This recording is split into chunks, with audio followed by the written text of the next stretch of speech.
बच्चों, इस वीडियो में मैं 4.4 मूलों की प्रकृति यानी कि नेचर ऑफ रूट्स पर आधारित प्रश्नों को हल करूंगा। और ये बहुत ही महत्वपूर्ण प्रश्न है, विशेष तौर पर इसका क्वेश्चन नंबर 2, जिसमें आपको किसी भी अननोन की वैल्यू निकालनी होती है। तो शुरू करते हैं इस वीडियो को। तो 4.4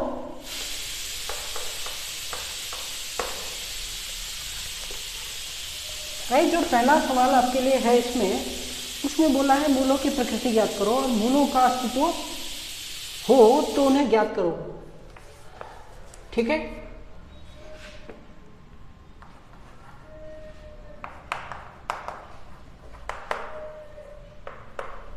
nature of roots.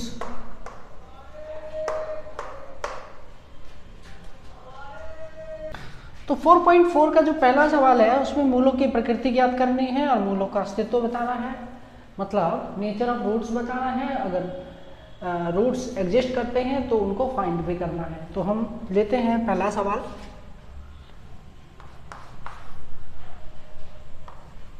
To x square minus 3x plus 5 equal 0।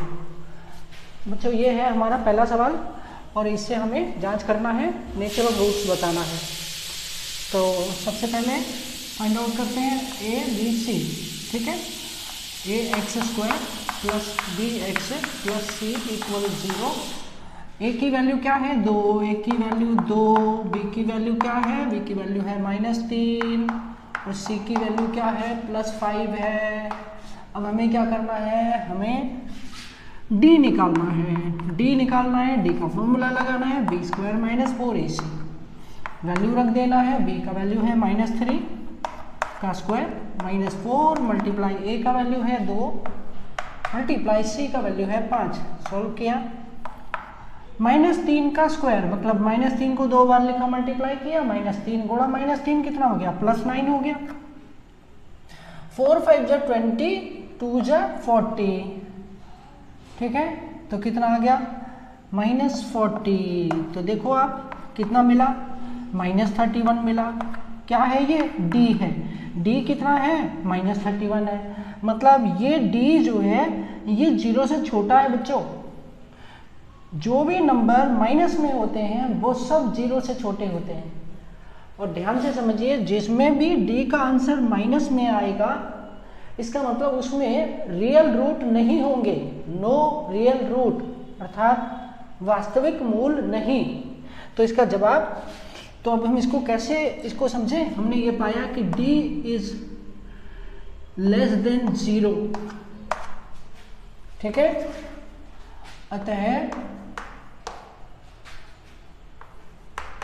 वास्तविक मूल नहीं, रूट्स आर नॉट रियल। ये हो गया इस प्रश्न का जवाब। इस प्रकार से आप मूलों की प्रकृति बता सकते हैं। ये सवाल नंबर 1 हमारा हल होता है। अब हम देते हैं सवाल नंबर 2 इसी का।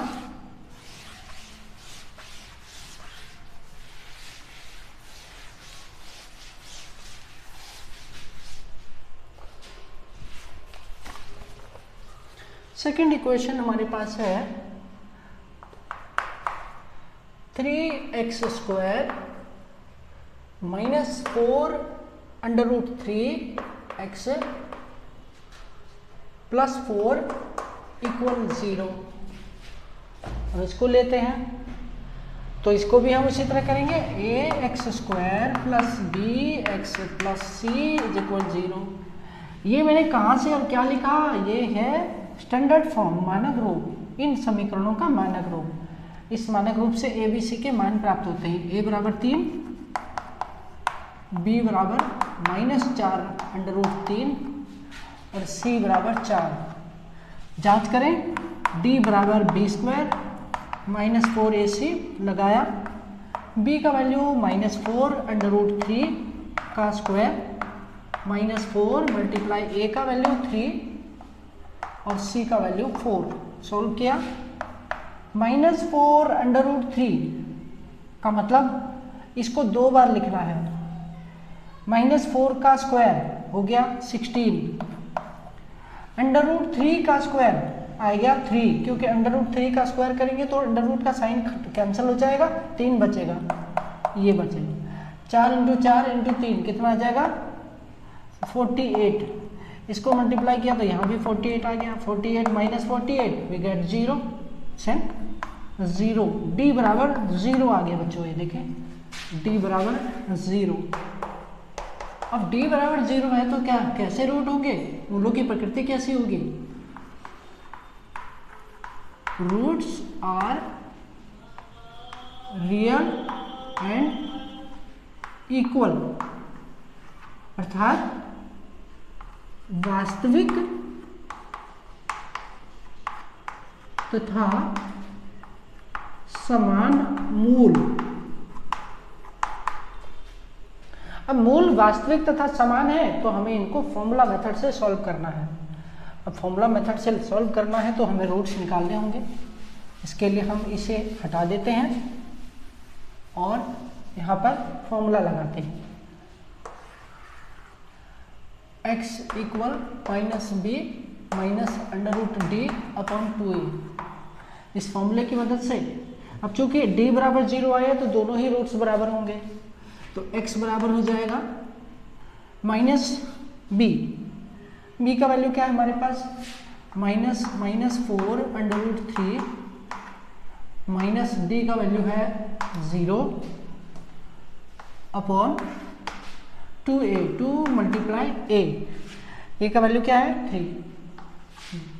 तो इसको सॉल्व किया तो क्या आया, माइनस और माइनस प्लस, तो इस जगह 4 √3 अपॉन, अब हम इस 2 से इसको काट भी सकते हैं, 2 3 से 6 मल्टीप्लाई किया, ठीक है। तो इसको किया हमने सॉल्व, तो 2 से 2 एंड 3, तो हमको क्या मिला, हमको मिला x = 2/3 √3 ये मिला इस प्रकार से। अब इसके दोनों रूट समान होंगे तो इसका मतलब दूसरा मूल भी सेम होगा, ठीक है। तो ये हो गया हमारा सवाल नंबर 2 हल।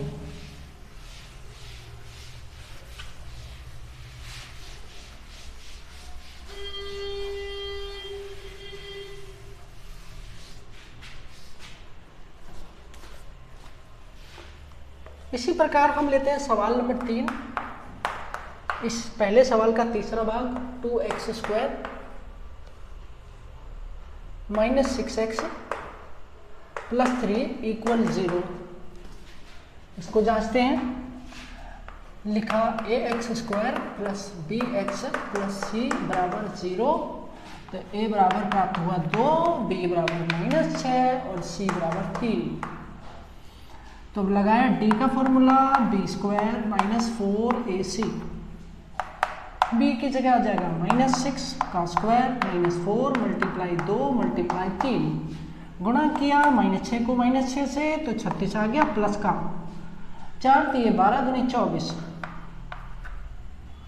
माइनस किया तो क्या बचा 12 बचा, 12 क्या है d है। अब ये d है तो इसका मतलब क्या हुआ, d > 0। तो मूलों की प्रकृति कैसी है, वास्तविक तथा भिन्न मूल। तो मूलों की प्रकृति है वास्तविक तथा भिन्न मूल। अब हम क्या कर सकते हैं, मूल निकालने हैं हमें इस सवाल में। तो पहला हो गया x = -b -√d/2a, वैल्यू रख देते हैं। b का वैल्यू है -6 -√12/2 मल्टीप्लाई a का वैल्यू है 2। इसको सॉल्व करें, माइनस और माइनस प्लस, इसका अंडर रूट निकालते हैं, 12 का अंडर रूट। 12 का अंडर रूट क्या हो जाएगा, इसका अंडर रूट आप कैसे निकालेंगे, इसका अंडर रूट आप इस तरह निकाल सकते हैं।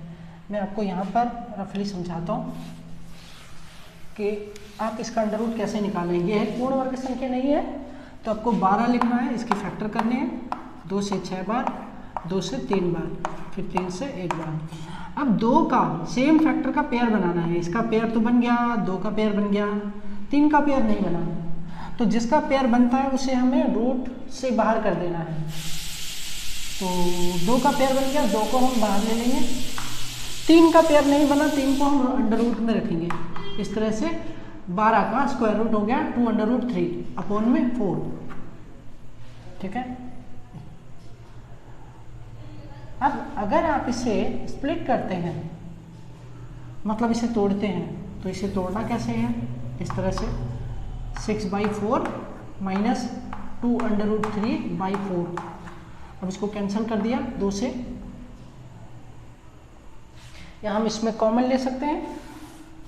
इस मेथड से समझिए, 6 और 2 में कॉमन हो गया 2, अंदर बचा यहाँ पर 3, डिवाइड करने पर यहाँ बचा √3 अपॉन में यहाँ आया 4।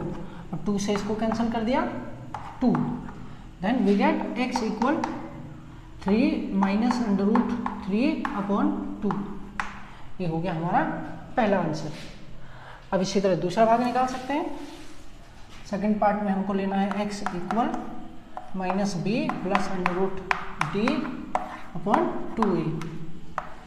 वैल्यू भर दिया, -6 प्लस √12 अपॉन 2 मल्टीप्लाई 2।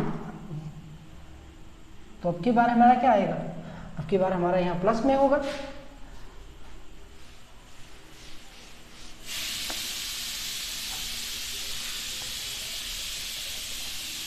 तो ये हो जाएगा +6 और प्लस में 2√3 अपॉन 4। फिर से इसमें कॉमन ले लिया, 2 कॉमन हो गया, अंदर बचा 3 प्लस √3 अपॉन 4, कैंसिल किया 2। तो हमको क्या मिला, 3 प्लस √3 अपॉन 2। ये हो गया हमारा सेकंड रूट। तो बच्चों इस तरह से आपका पहला सवाल हल होता है। बाकी प्रश्न अगले वीडियो में आपके लिए लाए जाएंगे।